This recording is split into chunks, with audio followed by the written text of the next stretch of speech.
My name is Nick Barmforth, and I am one of the creators of the British safety standard for indoor children's play areas. I see a lot of places where children go, whether it's in their homes, whether it's in their schools, whether it's in visitor centres, play centres. I see a lot of children, and one of the concerns that I have as a safety professional is that there is an ever-present risk of finger injury through closing doors. I've looked into research findings for this, and amazingly, it's between 40 and 80,000 reportable accidents each year as a result of fingers becoming entrapped indoors. Now imagine the human pain, the human suffering from those accidents. But you know, there's a financial cost as well, because if you're having to treat those many accidents, you're talking about, well, approaching £250 million a year. And that is the cost to the taxpayer, that is the cost to the National Health Service. Well, I believe that there's a number of things that could and should be done. First of all, I think that everybody needs to be aware of their statutory duty of care to everyone that is at risk. That's absolutely paramount. Secondly, risk assessments are required by law.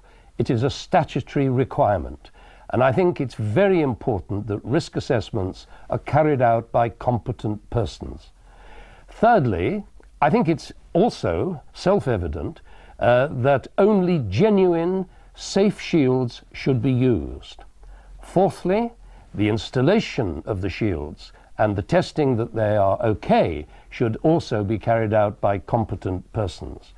And finally, I think it's very important to make regular safety checks and maintenance as part of everybody's health and safety policy.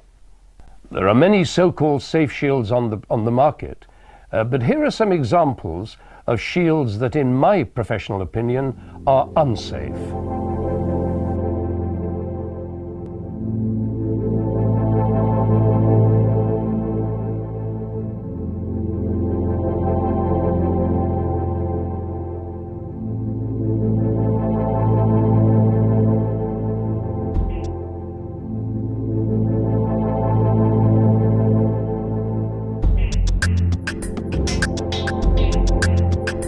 These types of product allow entrapment as simply as this.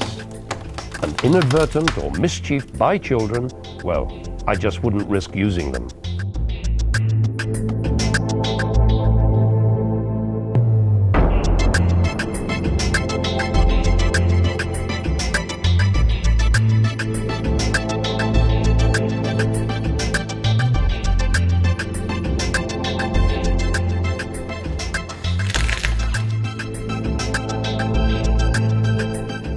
If the shield is left trapped, like this, it disables a fire door, contravening building regulations.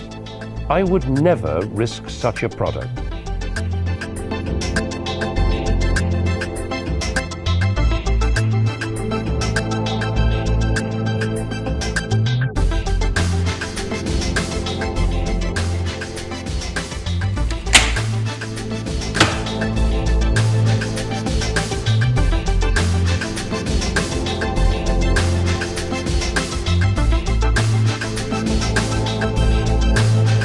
And here is the one example that I have found that is reasonably practicable, totally fit for purpose, meets all the statutory health and safety requirements, and that includes, very importantly, building and fire regulations.